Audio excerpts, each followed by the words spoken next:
2025లో America అధ్యక్షుడు Donald Trump మరియు Tesla CEO Elon Musk మధ్య తీవ్ర రాజకీయ మరియు వ్యక్తిగత వివాదం ప్రారంభమైంది. ఈ వివాదం ప్రధానంగా ట్రంప్ ప్రతిపాదించిన one big beautiful bill act అనే భారీ పన్ను మరియు ఖర్చుల బిల్లుపై మాస్క్ చేసిన విమర్శలతో మొదలైంది. వివాదం ఎక్కడ మొదలైందంటే ఎలాన్ మాస్క్ ట్రంప్ ప్రతిపాదించిన బిల్లును ఫోర్క్ ఫీల్డ్, అవసరం లేని ఖర్చులతో నిండి ఉంది మరియు డెబ్ట్ స్లేవరీ బిల్, రుణ బానిసత్వ బిల్లు అని విమర్శించారు. అయితే ఈ బిల్లు వల్ల దేశపు రుణభారం పెరుగుతుందని ఆయన అభిప్రాయం. మాస్క్ నేతృత్వంలో ఏర్పాటైన డిపార్ట్మెంట్ ఆఫ్ గవర్నమెంట్ ఎఫిషియన్సీ డిఓజిఈ మొదటగా $2 ట్రిలియన్ ఆదా చేస్తుందని ఆశించబడింది.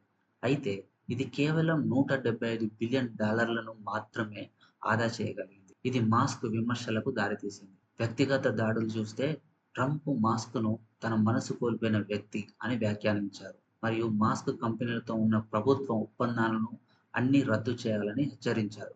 ఇదిలా ఉండగా మాస్క్ ట్రంప్‌ను జెఫ్రీ ఎప్‌స్టీన్ కేసుతో సంబంధం ఉన్నట్లు సూచించారు. ఇది వివాదాన్ని మరింత తీవ్రతరం చేసింది.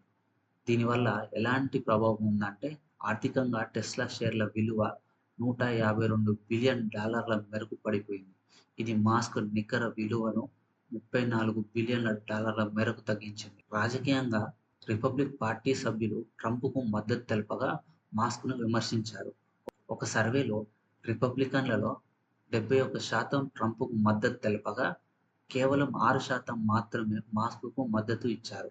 భవిష్యత్తులో ఈ వివాదం ట్రంప్ మరియు మాస్క్‌ల మధ్య ఉన్న సంబంధాలను పూర్తిగా దెబ్బతీసేలా ఉంది. మాస్క్ కొత్త రాజకీయ పార్టీ స్థాపనపై ఆలోచిస్తున్నాడు. ఇది ట్రంప్‌కు రాజకీయంగా పెద్ద సవాలుగా కావచ్చు.